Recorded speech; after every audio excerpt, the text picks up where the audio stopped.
Според некои истражувања во регионот Сконе се наоѓа како исчезнат град или населба или село таму, кој се вика Сканија, кој исто така има македонско значење, а и во чест на тоа древно место и таму е создадена и фабриката Сканија за камиони, за коли и автобуси. Исто како и во Романија што е Дација. Се овде Сканија, значи имаме овде С објаснивме како е, овде Канија. Канија дали е канало со канење, како да ви објаснам, Канија. Тие ја поканија. Зборот саркофази исто има македонско значење и може да се објасни на македонски. Што јас вака ќе го изменам малку и ќе дојдеме до вистинското, до конечниот резултат, што е логичен и вистински. Јас би додал дека не е саркофази, туку е цар го пази, или последниот чувар на царот. Тоа е гробот, саркофагот. Цар го пази. Го чува, го варди. Исто така и зборот гроб, ние викаме гроб, Г, Р, О, Б, има и тој се има македонско значење, наравно. И тука не иди роб, роб, господов роб, значи кој ќе умри човекот ќе биде господов роб или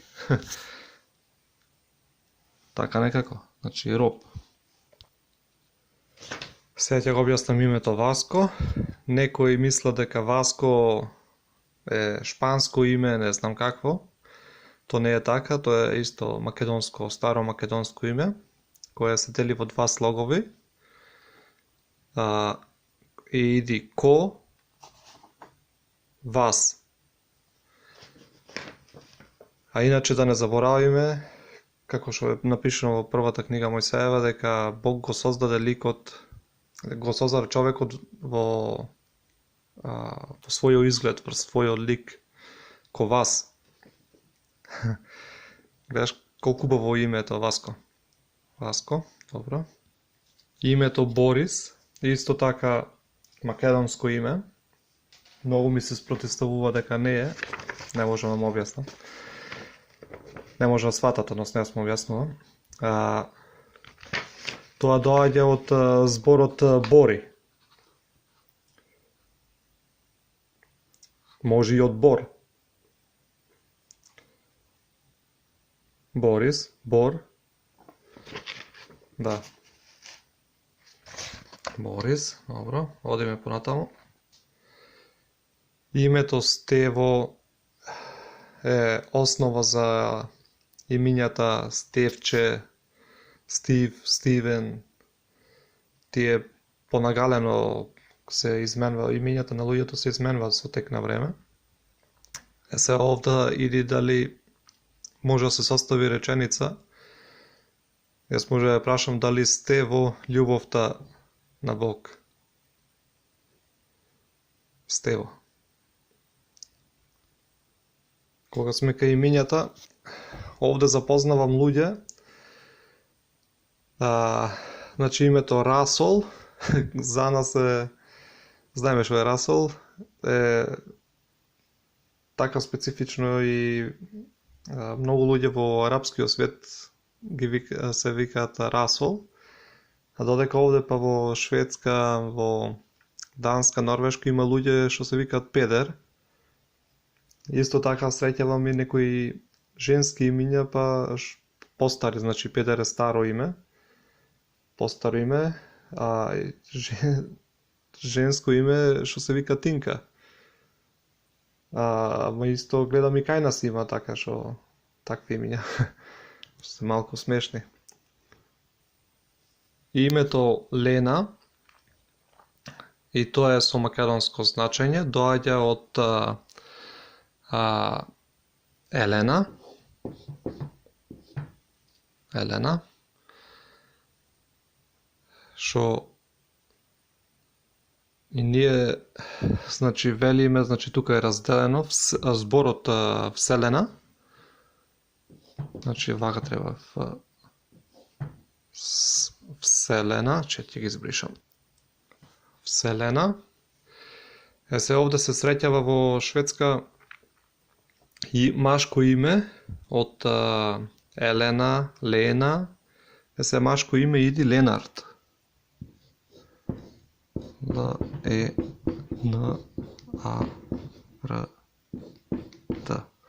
Ленард. Тоа доаѓа од Лена.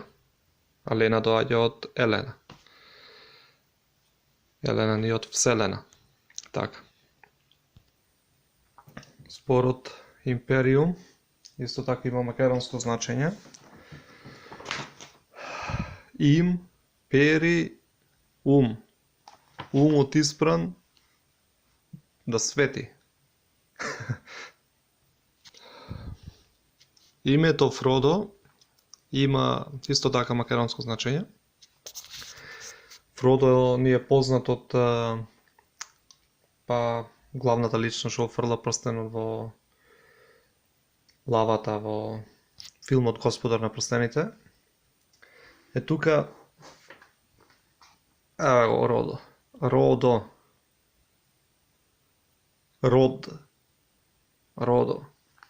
Фродо. А и Ф буквата ни е доста интересна. Та е нешто слично и како Ж, што правата цртичка, вертикалната ни означува еден. Еден е Бог. А кругот ни означува бесконечност. Движење, кружење. И родот ни е исто така во еден круг. Фродо. Иначе Фродо во тој филм, во Господар на прстените, во филму скоро треба едно ново видео да снимам, скоро сите имиња се македонски. Еве Фродо е заедно, Фродо хобито е, значи заедно со еден друг хобит и тој се вика Сам. С-А-М. Сам. Така се вика Сам. Се дали Фродо бил сам или имал другар што е до него сам, што се вика Сам, тоа е друга приказна. Одеме понатаму, значи во Господар на прстените не можеме да избегнеме Голум.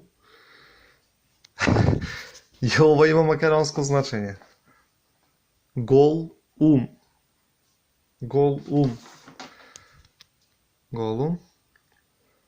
Голум или смеја гол. Се овде пак иди гол и овде смеја. Али смеја нема да се смееме, туку дали смејам.